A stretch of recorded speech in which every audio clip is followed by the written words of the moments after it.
I'm Jeff Danford with the Superstition Mountain Museum, and today we're talking with George Johnston, who is a long-term member of the Historical Society. Morning, George. Morning. How are we doing today? We're doing fine.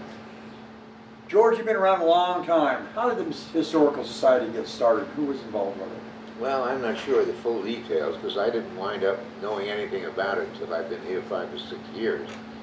But my understanding is that there were 5 gentlemen, 2 or 3 of them still active, as a matter of fact, in the museum, who were collectors of relics and artifacts of history, and also Dutchman Hunters, which was a big pastime at the time, before the place was almost made inaccessible on the mountain to get to it. So these guys were all looking for the mountain for the Dutchmen, and they were collecting things and picking up old mining equipment and axe heads and anything they could find. And of course, you develop quite a collection after a while, as you know, out here, just walking around, you'll pick up this and pick up that. The law wasn't so extreme in those days about leaving things where they were, and so nobody was trying to filch anything. They were just collecting for their own interest. Well, it wound up, most of them wound up with a garage full of stuff over a period of years, and they'd meet, they have a beer now and then, or have lunch together, and they'd talk about what they were doing, what they'd found. They'd show it, have a show and tell like a bunch of kids. And they finally got the idea that, you know, we should do something serious about this. These things are all disappearing. The people who know anything about them are disappearing. And why don't we try to work up some kind of an outfit that'll take it on as a major project to preserve the history, the legend, the lore, all of that of the mountain and the surrounding area. These gentlemen included Clay Wurst, Greg Davis, let's see, Ron Lorenz, Larry Hedrick, and there was a 5th one whose name I can't recall at the moment. I was in town and living here about 6 years before I saw a little tiny, about a 1-inch little notice in the local Bugle saying that the Historical Society was meeting as usual on Tuesday night, everybody welcome. And I said to myself, Historical Society? What Historical Society? I never heard of it. So I called up the gal whose number was listed in the phone book to get directions, and they were meeting at a private home. They had no other place. They moved their meetings around a convenient location at a convenient time. And she said, well, we're meeting tomorrow night. Please come and be our guest. We'd love to have you in the audience. So I went. And it was very interesting. And they were talking about, even then, they were talking about someday having a museum somewhere. As for now, they all had these storage lockers or their basements or their garages or someplace full of all this material. They wanted to get organized and put down somewhere and record all the rest of it, what you would do starting that type of society. But they also figured that they had to have more of a formality arrangement for a society than just being a bunch of guys interested. So they planned to incorporate, which they did. Tom Kollenborn was the man I should have thought of much sooner, because he's a well-known historian in the area, of course, and a friend of mine for a long time. And Tom Kollenborn was elected as the interim president of the board of directors, because in order to form a corporation, they had to have a formal board of directors and get a charter from the state, and the usual people go through when they start an organization. And in order to get their charter, they had to have a formal board. So they talked among themselves, and they designated Clay Wurst to be president. So he was the first real president. Tom Kollenborn had acted as the chairman of their meetings until that time. It was a very interesting meeting, and I enjoyed it very much. And they asked me if I'd like to join. I said, sure. Well, the dues were very meager. I forgot what they were, like $5 a year or something like that. It was, all the expenses were being taken on by the outfit itself. And make a long story short about the formation of the society, they were underway about 5 years at that time. I just came to that meeting in about 1986, I guess it was. They formally organized in 1980, and they had their charter by 1982. Next thing I know, they asked me to join the board of directors after about 4 meetings. I was a little suspicious right away. I said, whoop, wait a minute, you know, I just got here. And then make it even more interesting, they elected me president about a year later. or 2 years later, and I wondered what the heck was going on, Was this a good idea or a bad idea? But we had a lot of fun, and we enjoyed what we did, and we all had our own specific interests. The major interest at that time, I would have to admit, was the lost Dutchman gold mine, because these gentlemen were all Dutchman hunters.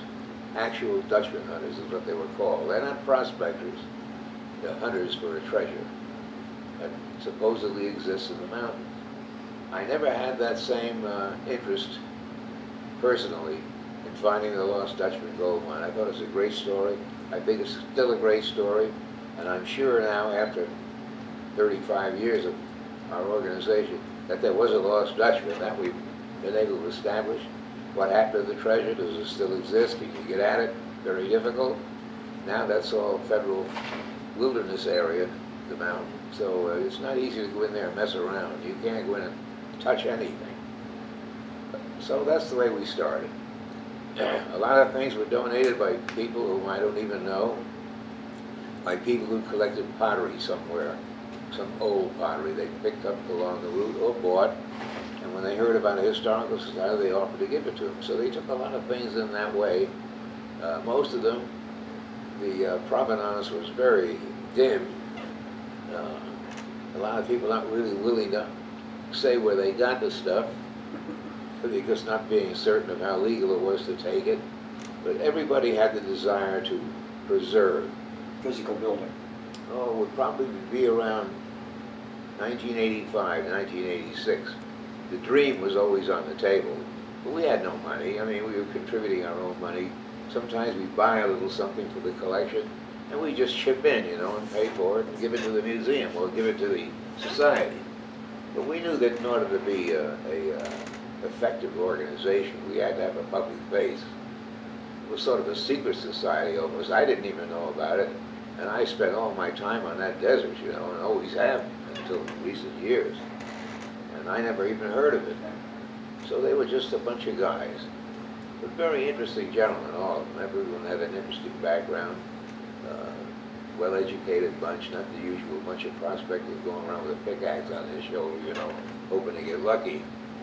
And that wasn't the point. Nobody was out to get and make any money on this deal. They just wanted to have a good, legitimate society, which I believe they achieved. So, anyway, to make a long story short, Goldfield was being started at that time, around the mid-1980s, and they were building quite a reproduction of a ghost town, is what it amounted to. Mining being probably the biggest single interest in there, because a gold field, a successful mine field that existed here, with 18, 19 mines, or whatever it was at one time, produced over $5 million in ore, which was a lot of money back in 1900, a lot of money. And the gold that was taken out, I think at $5 million worth over a few years, would probably be the equivalent of $100 million worth now, at least. And so we approached a gentleman by the name of Bob Schutz, who was the proprietor of Goldfield and the builder of it, another guy with great expectations for the area and what he wanted to achieve. And he built this place. And we wondered if he would rent us a building in the course of this building that we could occupy and have a museum there. He thought it was a splendid idea. So he actually built a building with us in mind. But all he built was an old building, just a shell. Not an old building, a new building out of old wood. The purpose being to always look like an old-time 1800, 1880 town, the way it looks today. So he built the building. Larry Hedrick, who was a member of our board and one of the original founders, he undertook to get the thing in order. And actually, Larry Hedrick and a helper by the name of Sal Delgadillo, who's never been a member of the board or anything like that, he's not interested in that, but a very interesting guy.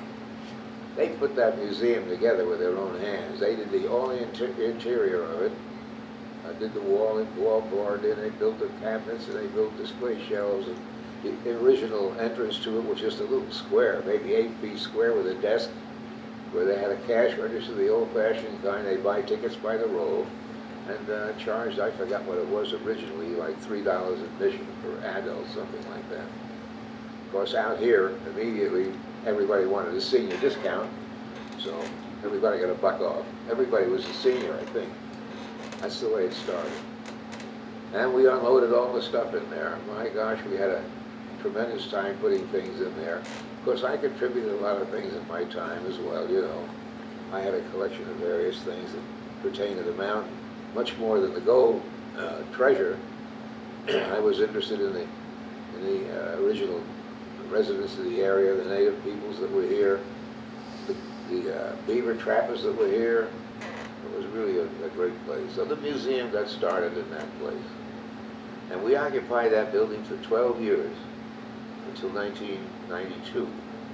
All of the while, still with expectations of building our own museum, because the museum was certainly not adequate for a public.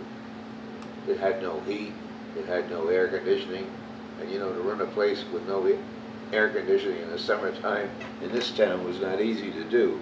And I would, even myself, work sometimes at the desk as a volunteer.